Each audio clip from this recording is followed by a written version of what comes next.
This, according to me, can turn out to be one of the most interesting sessions of the India Retail Forum.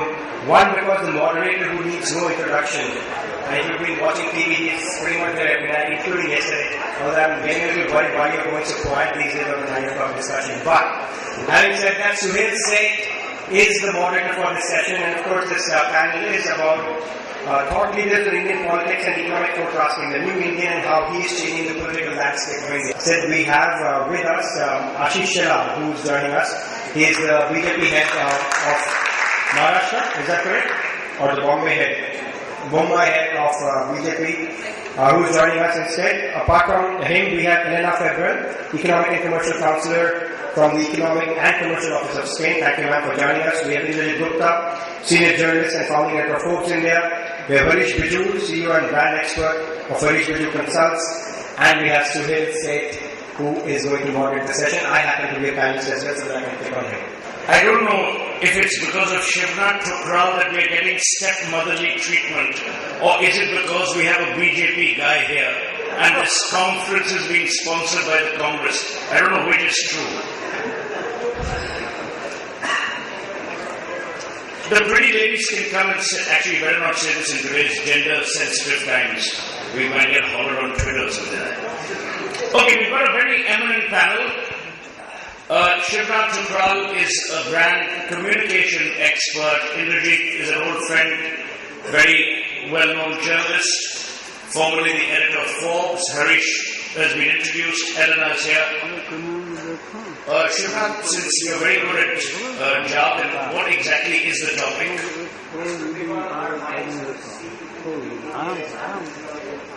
Okay, then you can rest, because if you click on minds, you can take a nap as you. I want to start with the BJP gentleman because he has a press conference at 4 o'clock to announce the candidature of Narendra Modi for Prime Ministership. We're going to have to go city by city, lest there be Advani likes lurking around or something like that. But on a more serious note, how much of... I wouldn't do that if I were you. Never sit close to a politician. Just looking. On a serious note, I think politics, Ashish, has vitiated a large part of the retail atmosphere. Politicians want money from corporate India. They want money from traders. You are essentially a trader's party, or so you were.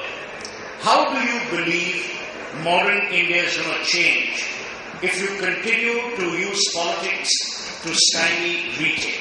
A. Don't you believe that you're ultimately responsible to the consumer, and the consumer can get greater choice at lesser cost? What is the issue with politicians and modern retail? Good afternoon to everybody. Let me clarify 2 points to begin with. Politics and consumers, or politicians and policies. These are the 2 issues I looked at it. Particularly with my party, when I think about all these issues, I feel that retail industry and politics is going on because of the simple reason that when my government was there as NDA government, we looked at this issue differently, and the current government is looking at this issue in a different way. Obviously, I don't want to go to the detail of it because many of you who are sitting here are aware about the fact that when my government was there was obviously a cabinet note has been put up whether the FDI should be allowed in multi-brand retails or not. And my Prime Minister then, Mr. Atal Bihari Vajpayee, has took the decision. According to us, we still believe that when looking at the larger interest of the country, we should have a restriction or no FDI. But today's government, when they have put it, the proposal of FDI, we feel that we have been betrayed, this country has been betrayed, and therefore the country's interest has not taken into the consideration the way it should have been. And that's why maybe the impression must have been created that there is a politics in retail or FDI in retail. But we feel that the development process need not to be political. The development process needs to be done with the consensus. As our current president of this country, Pranabji, when he was the finance minister, he used that word consensus, but ultimately this government come up with the proposal of FDI in retail with majority. So I think there is a betrayal. I think there is a lack of nation's interest from our perspective, and that's why there is a perception that politics is being played in this game. No. You know, we are all Indians. We normally have a problem for every solution. You just give me a simple solution. Forget BJP, forget Congress. What do you think as a responsible, I mean, if you can use the word responsible for politician in India, what do you think as a responsible politician your policy should or would be for retail?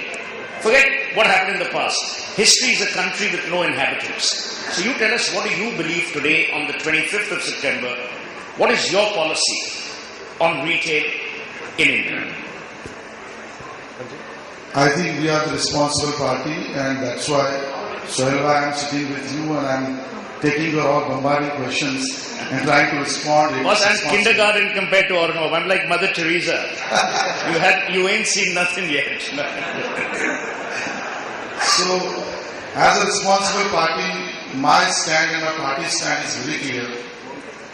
That the retail industry in this country need not be looked at isolated way.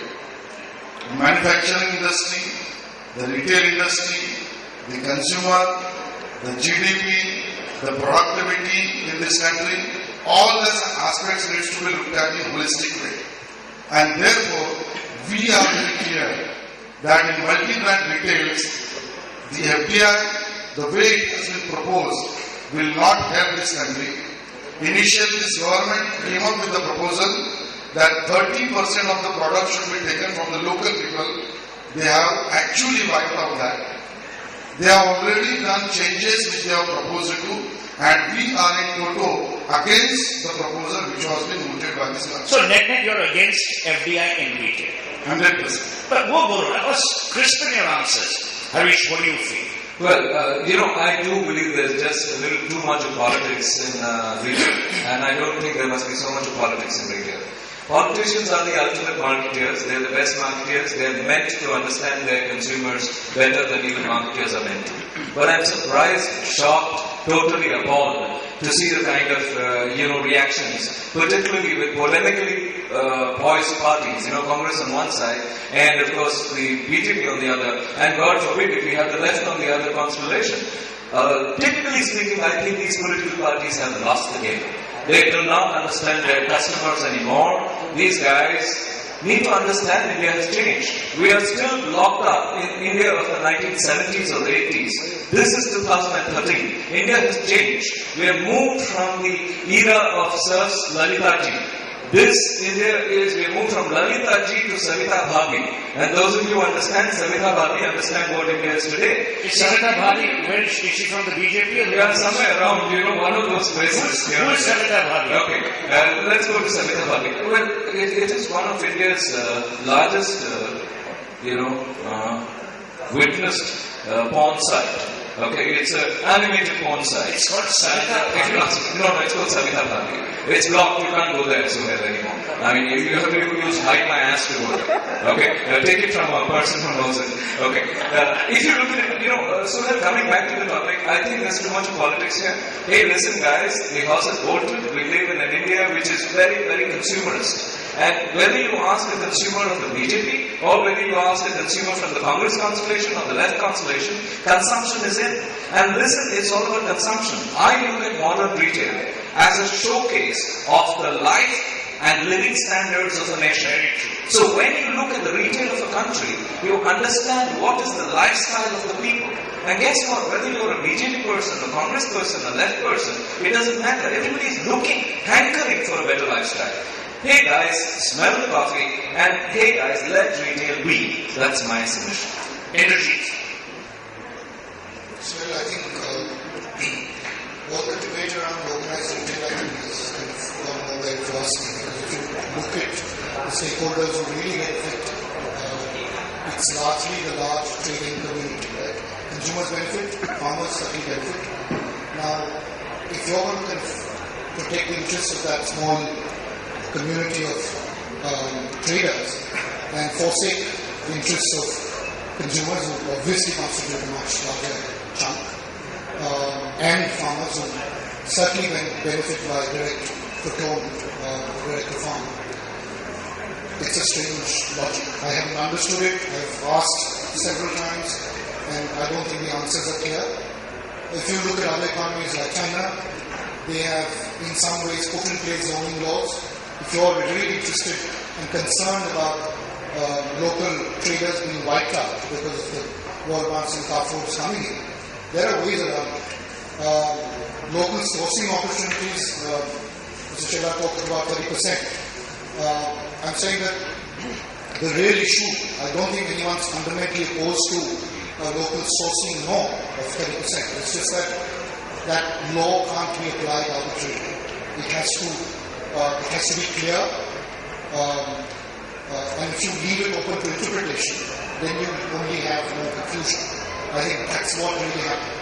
Because the kind of impact that retail can have on job creation, of creation of new enterprises, and essentially the service jobs that we were talking about is humongous. We've seen it in other economies. So I'm not sure that there's a clear understanding of what FDI can do for our country. It's not going to, first of all the research that we've done when we were at Forbes, we asked Commissioner Ramar, Sriram and Raghunandan to do a fairly detailed market modeling, which I discussed at last year's conference as well.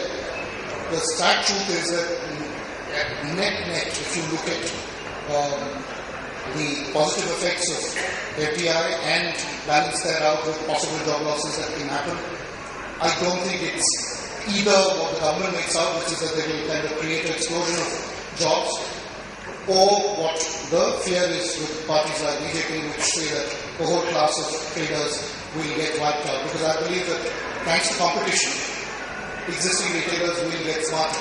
So let's not underestimate the... And we haven't seen exactly the disappearance of the mom and pop stores. You don't see it in Manhattan, you don't see it in London, you don't see it in any place. Their role gets changed. Absolutely. They become more for top-up purchase, which I'm sure we can discuss later, but I think the roles get shifted. Yes, I have personally traveled to places like Amritsar, where Walmart set up a wholesale cash and carry format. It did have an impact on wholesalers. Right? Wholesalers were under serious trouble. But for the other guys who use cash and carry, your local baniya, to come and buy from Walmart, they benefited hugely. Absolutely. You got the intermediary. You wear the huge margins in the pocket. The point is that they've got to fund it and role for themselves in a modern economy. If you're going to resist that and say, I will not allow this economy to evolve, I think you're kidding yourself. So I frankly find that the logic is very convoluted. I haven't understood. And I'm going to come to you, but I just want you to first hear how brilliant we are in terms of framing policies and then buckling them up. But let me ask Shadnath, as a former business journalist and now the sole patriarch of the Ruyas of SR, what to your mind is the solution for... See, we can't get rid of three things in India. We can't get rid of corruption. We can't get rid of corruption. And we can't get rid of politicians. These three we are stuck with. Having said that, what do you think is the solution? Thanks, Vivek. Just to bring the discussion in the context of the topic, which is the new Indian and how he's forcing to change the political landscape, and take up your question in that perspective. Firstly, I think it's extremely fashionable for any political party to beat any policy just because they're in opposition. So the same BJP supported the pension reform bill, but for the last 4 years kept blocking it from coming into parliament. They were part of the insurance regulation and insurance reforms, they opposed that. But same set of the Congress, when they were in the opposition, they blocked everything from pension to disinvestment. They themselves are doing disinvestment of their own public sector companies. So it's pretty fashionable for political parties to take up any policy and go against it depending on where you are in the aisle of parliament. Having said that, yes, you're right, you cannot get rid of politicians, but what we can do is to force them to do better policies, to be a bit more accountable, which is where I think the new Indian, and as Ravi said, wake up and smell the coffee, we are demanding more of you. Whether Mr. Shelar accepts it or not, he was pretty much forced to take down those posters despite the fact that he put it up for supporting Mr. Narendra Modi, because it was backfiring. Yes, his intention may have been good, that he wanted to show support, but the average Indian, and including the Twitterati as well as the socialati or whatever you want to call it, they force him to take that off, and we all know that even Mr. Modi's office was unhappy about it. I know you want to counter me on that, but the fact of the matter is it's the new Indian, the so-called new Indian who's more connected, demands much more from their political brand. They are forcing them to be a bit more responsive. One. The second big change the new Indian is bringing to the political landscape, and this my Congress friends will not like, is we are forcing you to communicate more.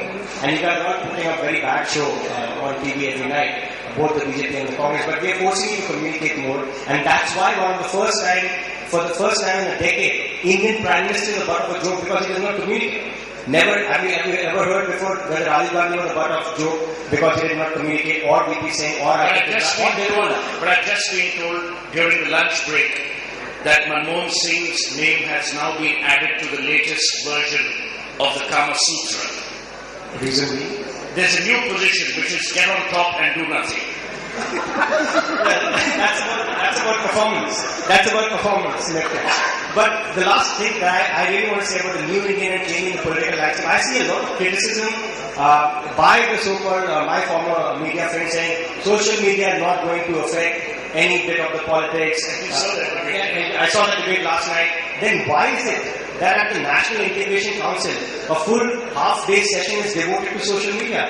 Why is Umar Abdullah getting so worked up, saying they should be banned? Akhilesh Yadav blaming social media for Muzaffarnagar. Why are they getting so worried about it? If they are so clued in, and if they are so clued on with technology and everything, why are they so obsessed with what the new Indian is doing? So obviously there is pressure. You will be forced to be more accountable, maybe not in this election, next election. I recommend go to a site called iforindia.org. It allows you to rate your MP and MLA, and there is authentication, so you cannot go on, you cannot put your volunteers to plug your rating. But there is authentication there. There are many such initiatives happening, which, if not now, in 5 years' time, politicians, policymakers will have to wake up and stir the coffee. In this country, till about 3 years ago, you never knew how a law was made. Thanks to Arvind Kejriwal, as much as I may disagree with his politics, at least we know how a law is made and how you can force a law to be changed. So I think it's time that yes, you wake up and stir the coffee, and yes, if there is a positive surprise in the 2014 elections, depending on which side of the spectrum are you, I can tell you that each one of you will get on the Twitter and hire Suhail Seth to do your branding. I've retired, I couldn't be bothered. They can kill each other for all I care. Elena, now that you've heard the collective wisdom of 4 wise men and 1 politician who's much wiser than all of us, can you tell us how screwed up our policies are? I know you're a diplomat, but just forget diplomacy. You see how open we are in these kind of sessions. These people would love for you to be transparent and honest and straightforward. I think that the companies do appreciate that there has been an allowance of 51% in the multi-brand retail sector. But at the same time, they are weary about coming to the EU. There have been a number of orders that have been acting as deterrents. That being, for example, the stipulation of a minimum investment in the sector, or the compulsory investments in the greenfield projects, or the obligation of getting the provision of supply chain infrastructure. All of these regulations have an influence and an impact on business decisions, which are meant to be independent. And on the other hand, there has been this trend of outsourcing key functions in the supply chain. But in the case of India, the companies are meant to be doing just the opposite. So maybe this is a drawback for foreign companies coming here.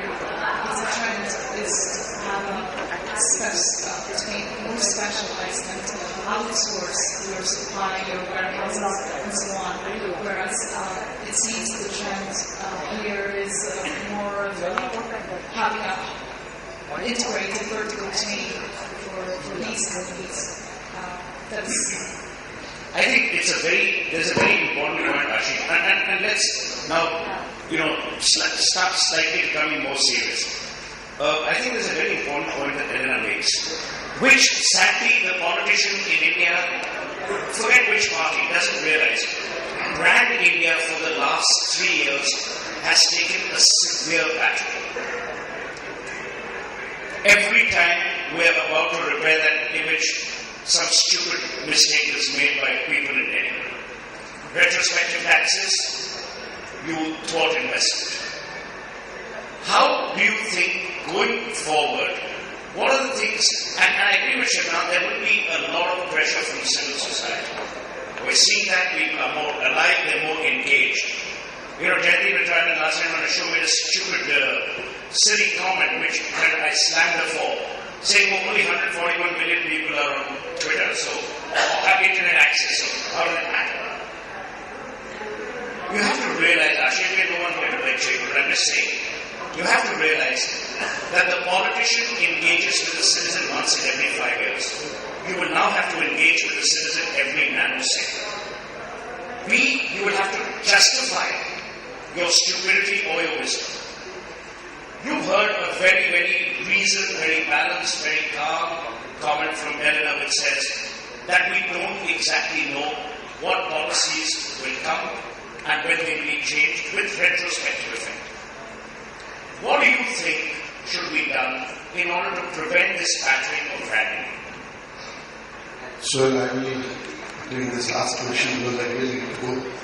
But to begin with, I don't disagree with Shinar's comment that somebody forced me to remove the posters of Livelihood. It's not the fact. We were there for 7 days and we were there for 7 days. In any case, that's number one. Number two, coming back to sociologist. Yeah, why do you get your facts wrong? I never said he had to take it off less than 7 days. He was forced to take it off. No, he said it was only a 7-day contract. BJP is spending less money. They never get money into it. Unfortunately, the fashion that. Let me ask you, Ashish, did it die? Why secular media always bashing BJP? No, not media. BJP on the weeks of fashion. On the other hand, to look at the all politicians as they are the most stupid, they are the most corrupt, nonsense, and I'm saying, you're questioning the fact. All I'm saying is, there was huge public pressure in the city of Mumbai. Nobody's pressure was there. Let me tell you very frankly, there were a number of people who were appreciating the same, nor Narendra Bhai Pandya, nor BJP Senior Leader Pandya, nor any public Pandya to say why you're putting it. So those who are agreed with it was with me, those who are not agreed with me was against me. Yeah, I think you're with the BJP or you're against India. Follow the John W. Bush rules. Not against India, so Sorry, I didn't mean it that way. and this is maybe one of the strategy to support the foreign people more and still be back to Indians. Yeah. So that may be the strategy of some of the friends in the media. I'm not talking about sure. I'm talking in general. Because we are not in the media. I'm not The only person in the media should have. No, there are many friends in the media, not only me. So to begin with, your question again on a more serious note, that retrospective laws are bad laws. It may be done by any government, my government or current government. I think what she has just pointed out, it's a fact that no businessman would like to work where there is no assurance of which kind of policies and law will come or will go. So as a party, we are in wholly support of this thought that retrospective law is bad law. Number one. Number two, again and again we are talking about the consumers. I genuinely want to make a point that I know one politician, Mr. Arun Gavali, was anywhere. He distributed the sake of TV, fridge and everything to the voters. And the voters said ultimately we are the beneficiary and they voted to Arun Gavali. Arun Gavali became an MLA. If I want to extend the same logic, I feel that consumers' interest is the paramount than the nation's interest. Would not be the logic by which we should look at this FDI and retail. I can't understand that 30% things needs to be taken from local market comes to zero. Why? I can't understand the equity is going in the majority to foreigners. Why? I don't know why there is a riders for us to control in our countries regimes about the retail. I don't know why. I want to ask this government these all questions, and that's why I genuinely feel that the concept which Mahatma Gandhi has given of Gram Surajya, we wanted Gandhi's this concept to go, and Gandhi should be only there on the pulse and the note. I think we need to look at it as a holistic, and that's why I made a comment that I don't want to make a comment of only on retail. When we need to see entire part of this country's trading, we need to look at the manufacturers, consumers, retailers, and the country's interest. In all that aspect, we feel that this approach taken by government is bad, and that's all. Thank you. I really need to go, sir. To be fair, he has to go and, he was kind enough to accept the last minute invitation. Because he has a sign in front of his car, not like you, who goes in an auto rickshaw.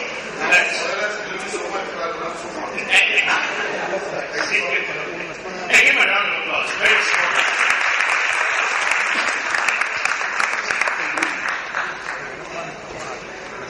See, to be fair, I think one of the points that even Ashish raised, that in government or the belief within political parties is that national interest is paramount. For some reason, I don't know why they believe that consumers are not part of that nation. I mean, I haven't understood that logic, which is why he's left. What do you believe is the way forward now? I personally feel that we're over for a long, long time now. I don't think there's any hope in hell. For those of you who can escape to Nepal and Bangladesh, go. I really don't see how this logjam will be mitigated, because every policy that is for the greater good will always have a conspiracy theory attached to it. Any good that happens in this country, there will be three people who say, but there must be some angle. With the result that nothing gets done. And the policy paralysis that even Elena referred to is, to my mind, the worst. People want to know which side of the fence they are on. They can't permanently be sitting on the fence, not knowing whether to jump or whether to keep sitting. Harish. Well, Sohail, I am in agreement with you when you say that, this policy logjam, this business of retrospective issues, etc., totally negative for this country. But at the same time, when I look at the politician, the politician as an animal, I see, the horse is bolted as far as the politician is concerned. Politicians in the old days used to practice vote-bank politics. Vote-bank politics was typically to say the religion must be kept separate, ghettoization must happen, and also in terms of education, don't educate people, don't give them enough food so that they can think. All this is bolted now, because ever since the days of Narega 1, and look at Narega 2, and look at the food bill that we really talk about, what's it doing? Actually, I look at the politician today in a different light. I look at him as a market maker. How is the politician a market maker? He's a market maker because, he started giving 10,000 rupees for 100 days of work for the guy. And the guy actually took that. A part of it went to the money lender, which had to go. So money lenders were very, very prosperous. And the rest of it came to the market.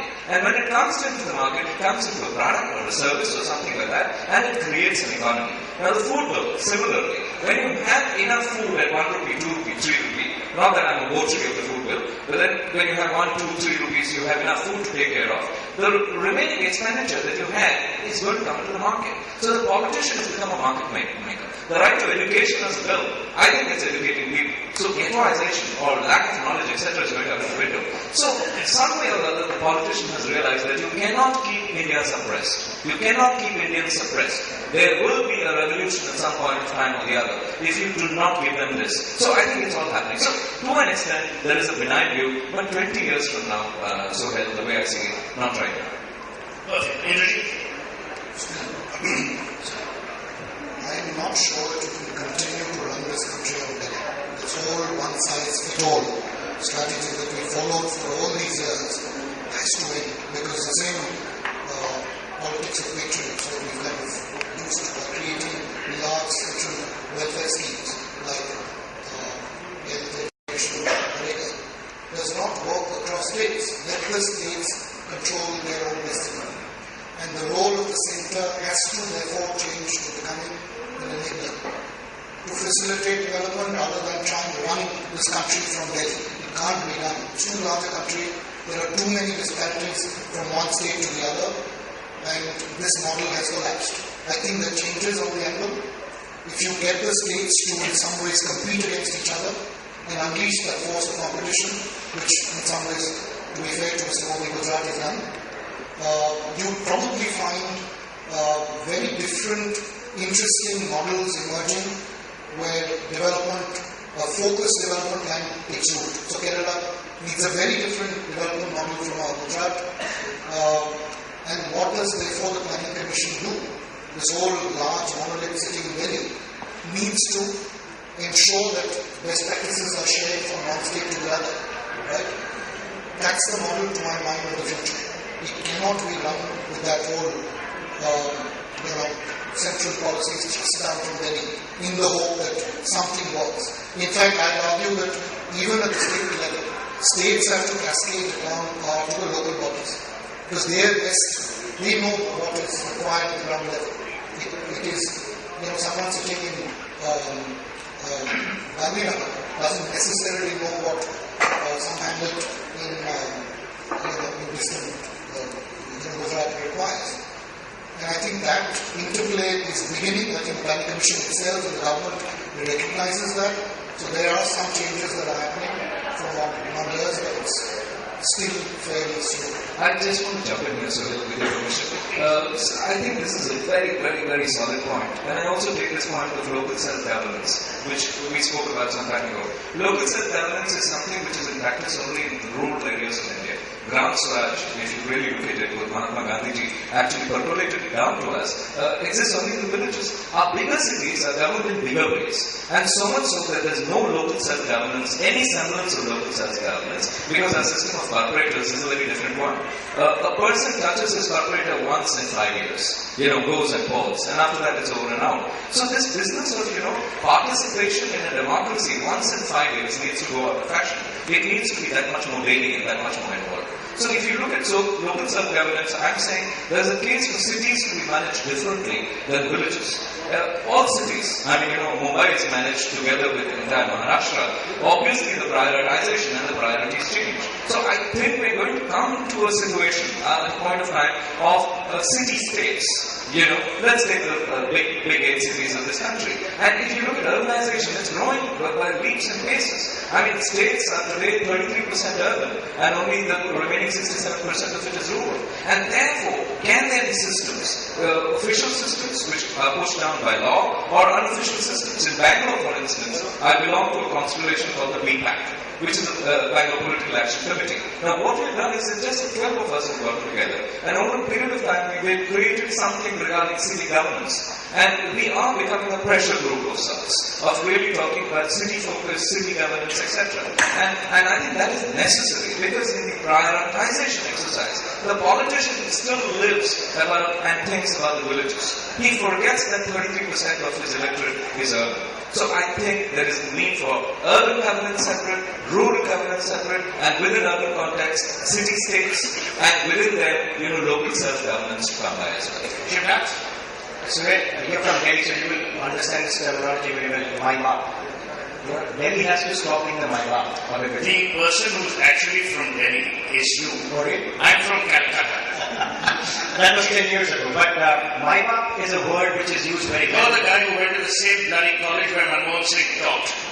The Delhi School of Economics. Yeah, it's people like you who are bubbling up this country. I'm a migrant in this city, so... What makes you an economist? Manmohan Singh economist. It's people like you who should be hung outside Renaissance. Yeah. Okay, so now that Suhail has got the limelight at 9 o'clock and this afternoon as well. Two things. One, Delhi has to give us the attitude of doing things. This whole toning out that I am the zamindar and I know what has to be done to take care of your welfare. You don't know it. I know it. Hence, I will give you food. I will give you this. I will give you roads. I will give you bijli, sarak, pani, because I am not being able to give it through my institutional governance mechanism that I should have been given.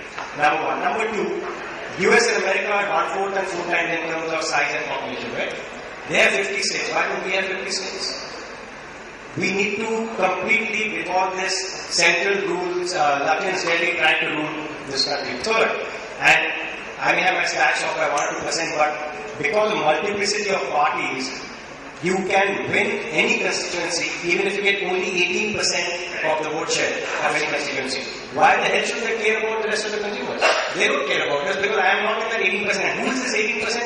Either a caste, or a religion, or a community, Hence you have the Jat lobby, Muslim lobby, Hindu lobby, Dalit lobby, caste lobby. I'm not one of those, so I'm the rest of the 82 and hence I'm irrelevant to the politician. However, coming back to the topic, the new Indian, how is he changing the political landscape? BPAC, phenomenal work they are doing in Bangalore. People have to listen to them. This time I'm told, I mean, the MLAs when they were doing the campaigning, they were all wooing who will BPAC actually endorse. Is BPAC offering them a platform to come and speak to them about their constituency issues or not? I have not seen that happening in Bombay. Why? Because Bombay again, multiplicity of parties, nobody knows who's with MNS, Shiv Sena, BJP, Congress, and then there are multiple independents. So the long and short of the new Indian and the political landscape, according to me, I'm not as hopeless as you are to leave the country and go to Bangladesh and Nepal. Yes, I would leave and go to Spain for a while because of the way the world economy is. I may get a better deal in Spain for a while. But I think we have to live through this pain for the next decade or so. I mean, it's a strange irony in this country. One party, one guy is saying, I want to be the PM, the party says no. The other party, the guy says, I do not want to be the PM, the party says, please become the PM. And this is the irony we'll have to live with at least for the next decade. But I personally strongly feel the topic that you were discussing yesterday, and I think Suhail was extremely mild. I don't know why you let go of the politicians on the show. The fact is, these politicians will be forced to react to changing technology, and technology will play a huge role in letting the retail customer be a part of the political debate as well as the policy debate. And technology will also ensure that participation and this constant engagement that Elish was talking about, not once in 5 years, but once every 24 hours. Elena, are there any lessons you think India can learn from Spain? We're pretty much there in terms of the economy, but can we have more bullfighters in our parliament than you have in the rings surrounding Madrid and Sevilla. But can you teach us a few things? You know, we listen to foreigners very well. We have one running us, so we believe. Just to give some positive impression, there is something new coming up with which is vision. There's something new coming up, and it's related with the demographical change. There is these so-called first-time voters, which will be having an influence in the voting decisions, and in fact, this has had already some impact in the promises that are being, or the programs that have been exposed at the different parties, and they have already influenced the political outcomes in some states. So maybe this demographic shift of young, literate, urban people who are able to see the television, have access to all kinds of media, have some kind of impact. Can I say one thing based on what Reena said? Again, statistically speaking, this whole voter registration has become a very fashionable topic because Narendra Modi tweeted and Shashi got onto it. Given that first time voter is such an important constituency, what is the percentage of registration you think in the 18 to 25 years of age? So the first time voter this time who will come into the voting population, what is the percentage of registration? 21. It's less than 10. And that's where the issue is. How can they be a significant voice if they are not registered to vote? You know, I said this after the horrific 26/11 incident in Bombay. I said there'll be a lot of people outside the Gateway of India lighting candles, but when it comes to their turn to vote, they're not going to vote. And you had one leading industrialist from this city who actually said, why did they have voting on a Saturday? People have gone away for a long weekend. Well, take a long 5 years and kiss India goodbye. So I think it's ridiculous for people to light candles and yet not cast their vote. I want to just disagree slightly with the three of you on the comment that you made about the states. If you go into American history and you see what happened to New York in the 1830s to 1840s with the arrival of the early settler Jews, and at that time there was this whole discussion, it was a whole revivalist era. The belief was that states can often turn roguish.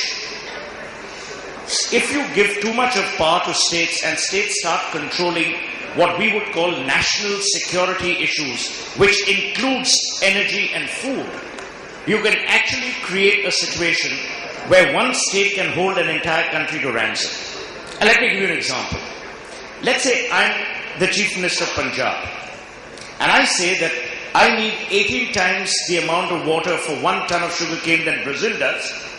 I want free water, but I'm going to change my crop pattern from wheat to corn. Why? Because corn will give the Indian, my farmer, more money, more net realization. What happens to food security in India? So I'm not, therefore, for a moment suggesting that you don't give states the importance. But the structure of responsibility is missing. So the point that you make is valid, that Delhi shouldn't be controlling it. But the reason why Delhi attempts to control it is because the system surrounding that is all, never has the Supreme Court of India, I hope this is off the record, I've already been sued for 800 crores, so keep going. Never has there been a more corrupt justice system than we have, like in the present. 2 Chief Justices ago, K.G. Balakrishnan, the most corrupt Chief Justice of India we've ever had. What does the goddamn government do? Make him the chairman of the National Human Rights Commission. And it's a mockery of every pillar of society. So within that, and I will say this, I advise the NSDC, the National Skills Development Corporation with Ramdarai. We are now launching a campaign which broke on the 15th of August. I wasn't here, but I was told. Where we said, Agar hunar hai to qadar hai. If you've got talent, we will give you the respect. But for a country of our size, we don't even have one certified plumber. We don't have an army of skilled labor. So I'll leave it at that. I want to open this to a Q&A. It's 3:45. At 4 o'clock, Shivnath has to be fed his afternoon milk. So we'll shut the session.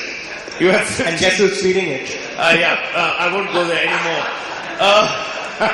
So we have 15 minutes. Now look, I'm not one of your regular compares or moderators or whatever. Ask a question. If you make a comment, there's someone at the back, Arun Gowli's brother-in-law, who'll shoot you in the head. I'm just joking. Identify yourself and please ask whoever you want a question.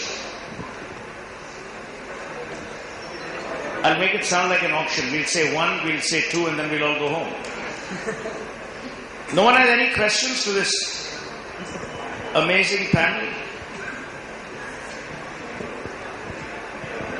I can't believe it. You stunned them. Are you all from the Congress, where silence is a virtue? Why don't you ask them a question? Put them on a spot. Pick up a guy and ask them a question. No. Never. Always be kind to an audience which suffers your stupidity. No one has a question? Come on, guys. You have to ask a question, unless Suhail will be very disappointed. I couldn't be bothered. It reflects on these guys, not on me. I mean, other than the 2 of us, it reflects on these 3. Amitabh, you ask us a question here. No one wants to ask a question to Shivnath.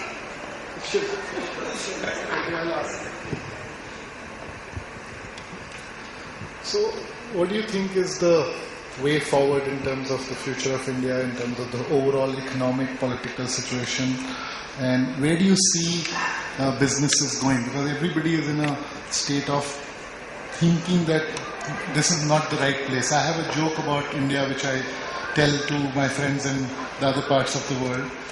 So we used to say this earlier, there is light at the end of the tunnel. We used to say this very proudly to everybody. But recently I've started saying the tunnel doesn't end. And now the light is coming, but the light is coming through the glass tunnel. So the tunnel continues. Where do you see the tunnel ending? Is it ending? No, we had this conversation. I'm saying this personally with the amount I travel, the amount of people one meets all over the world. Where we are today is in a very, very bad place. We have willy-nilly destroyed all the goodwill we had created about 6, 8, 9 years ago. We have destroyed it amongst the intelligentsia.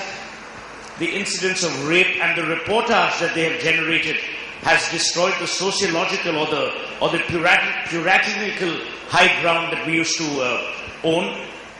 In many ways, brand India is at a crossroads. people are beginning to believe that this was a mirage. People believe that India will never ever get its act together. The fact that Churchill's reprehensible quote about India is now being circulated by Indians says a thing or two. But I will also say that Indian industry is equally at fault. We in India crawl when we are asked to walk by political masters. Shivnath made the point of Maiba. It is almost in fear that we hold these people. Why? Harish mentioned, and rightly so, that these guys need to smell the coffee because that idiom of India is changing. But you cannot have an India which grows even at 5% and hope for any meaningful progress. We need to grow at least at 9 to 9.5%. And I sometimes worry that even that 4% figure may be manufactured.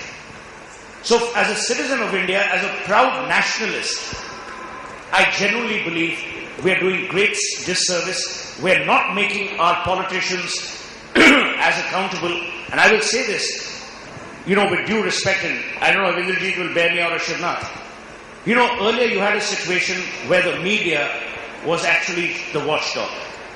In many cases today, the media has become the lapdog. You cannot build consensus out of chaos. And you cannot keep talking about the demographic dividend of India. Oh, we are a young country. The youth needs to be harnessed. The energies of the youth need to be harnessed. If not harnessed, they will run amok. I will leave you with one overarching thought. I don't think the people who are really well off in this country do as much as they should for communities. You can't mandate compassion. I fought bitterly with Sachin Pilot over this 2% norm. Because what you will do is, a person who wants to give 8%, tomorrow his shareholders will ask, who the hell are you to give 8 when the mandate is only 2? And the person who doesn't want to give anything will make his wife the chairperson of that NGO, which will sponsor that person's ugly daughter's wedding in Florence, or Venice, or wherever the hell these guys get married. With Munna Maharaj from Calcutta giving you safe puri on a gondola. As if Venice doesn't smell enough, you'll be smelling Haldiram mixing with Harry's bar. Now do you guys have a question? In addition to it all, I think I'd just like to say that all this has taught Indian industry a lesson. And the lesson is that, hey, listen, there's much more to the business environment than India, which means that money is going overseas. And how? And the plans that I see, at least with the industrialists that I touch, the world has really become flat thanks to governance policies, structures that have hit India overall. But when I look at the consumer side of it, and when I look at general industry, I'm reasonably excited. I'll tell you why. Because, we are in depression when we are growing at 4.5%. Unless we grow at 8%, we are not healthy. Now, that is a very clear thing there. The United States of America grows at 1.2%, Germany grows at 1.6%, Japan is degrowing at 0.2%, and then we get very worried and say 4.5%, we are in the boondocks. That is the spirit of India. And that spirit is a hungry spirit, and I hope it lasts. I call it the Dhoni spirit. Give him a slap if he doesn't perform. Next he performs, direct to temple. Yeah, good afternoon, sir. Sir, India is a democratic country. The nap was fine?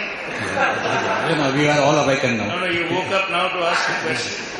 Hello. Welcome. Sir, India is a democratic country, and the rule says that democracy always stands for the people, by the people, of the people. Somewhere the people at large has been missing in total scenario.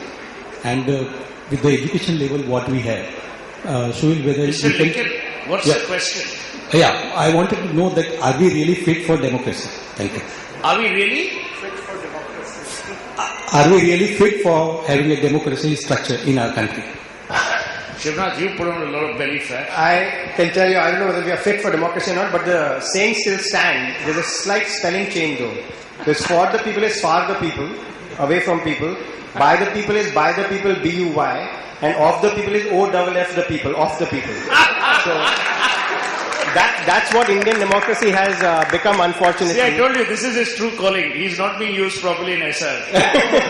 No, but on a more serious note, there's no point in debating whether I'm fit for I am a democracy, and I think I'm very happy being a democracy. But that should not become an excuse for me to vanish on that Saturday because the long weekend is getting spoiled and not voting. And I'm sure we can embarrass everybody asking, raise of hand, how many of you voted last time? Still not everybody. Why? Is there a reason?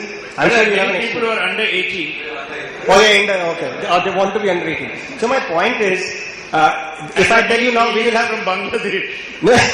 If I tell you we will make compulsory voting by law, everybody will say, the government is trying to take away my fundamental right. I need to have the freedom of not to vote if I don't want to vote. Why? So the issue is, we are looking at my bar for everything. We don't want to do it ourselves. So everything is my bar.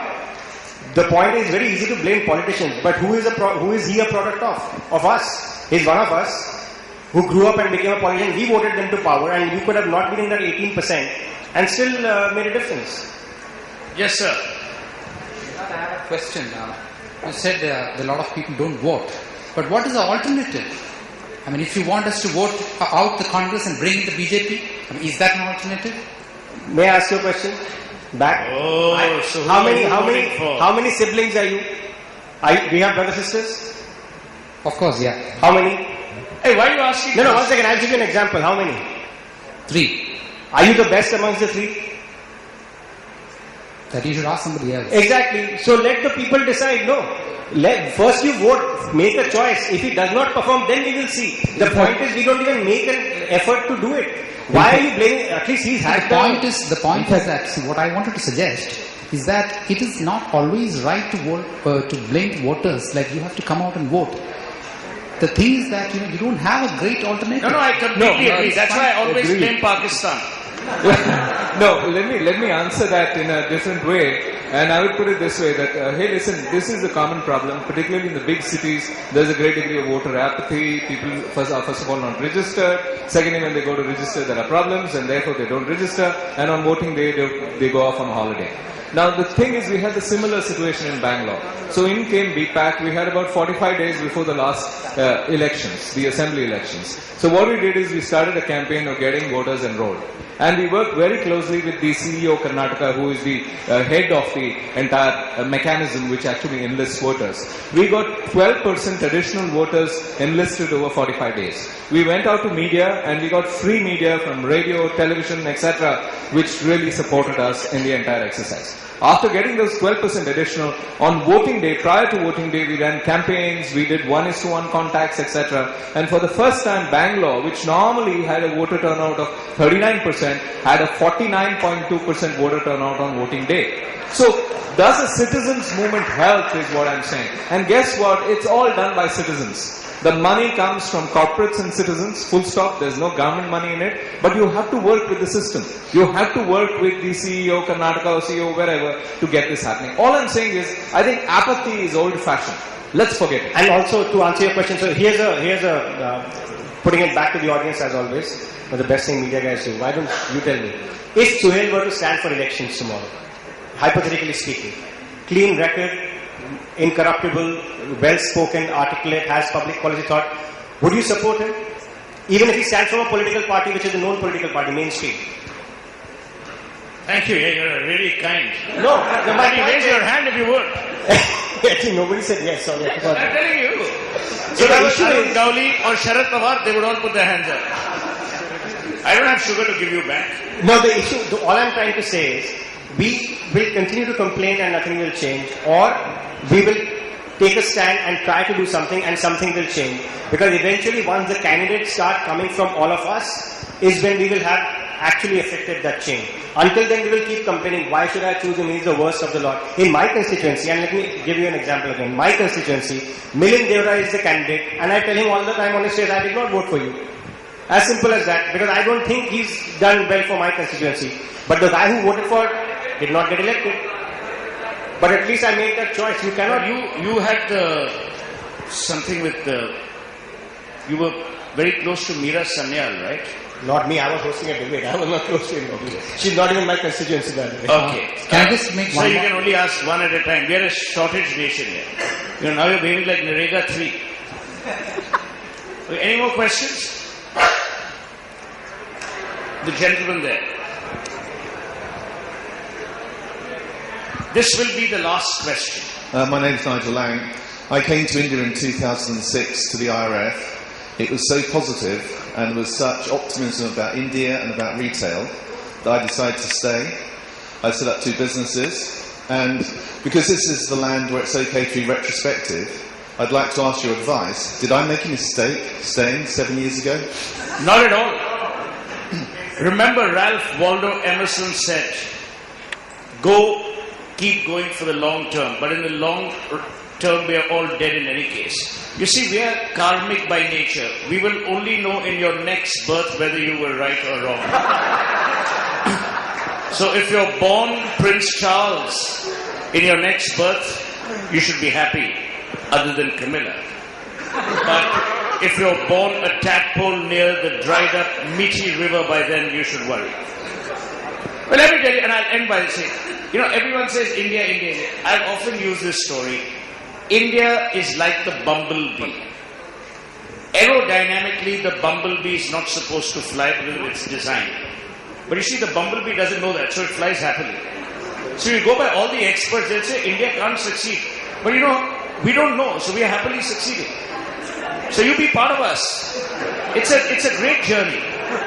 And if things don't work out, declare bankruptcy.